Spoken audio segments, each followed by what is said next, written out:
Episode 2 of Foundation begins on the dwarf planet of Ether as soldiers burst into a lab, firing wildly.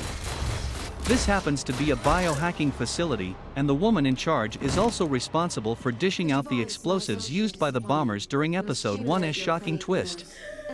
Unfortunately, this raid isn't enough to gain the intel this genetic dynasty need, as they remain in the dark over exactly who orchestrated these attacks. In fact, the other brothers warn that acting too hastily could well have the adverse effect of making martyrs out of any dissidents that Brother Day decides to get rid of.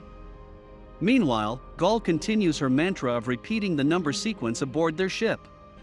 They've got 54 more months until they land on Terminus, and both Rake and Gaul have been hooking up in their free time. Terminus is a difficult and hostile planet too, and simulations don't exactly fill Gaul with confidence, given the mortality rate every time they play. Still, if they want the Foundation to work, they need to be ready to try and defy the odds. After overseeing their progress, Gaul heads back to check on Hari. She feeds back the progress they're making with simulations, as Hari encourages her to sit in on the Foundation budget allocation meeting later on that day.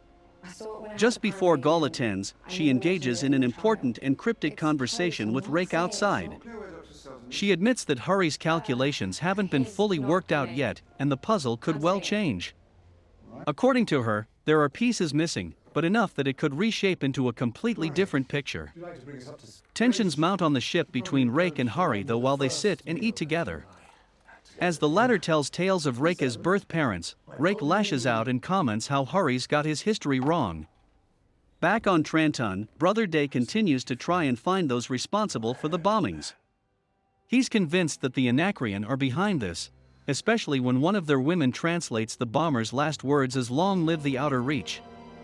Although the pair before him are innocent, Day is dead set on making sure someone pays for this, and if no one else has stepped forward, then he's going to make sure they're found guilty. Disillusioned by the current events, Brother Dusk heads across to see the city's seer, asking just why he was at Hari's trial. Specifically, he questions him about Gaul, wondering if she's a seer too, and has the gift of sight.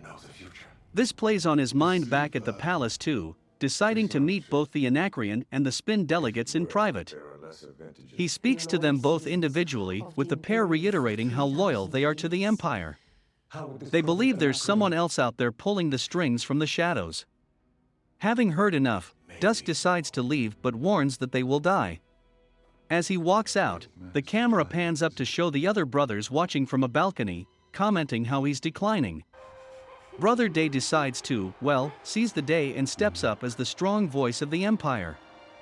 He decides to punish the delegates, regardless of the fact they're innocent.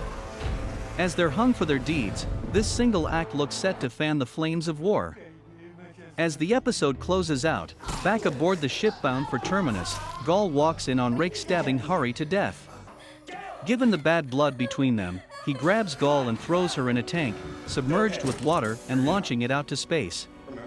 As it flies through the void, miraculously dodging all the asteroids in a nearby field, we're left with lots of unanswered questions by the end.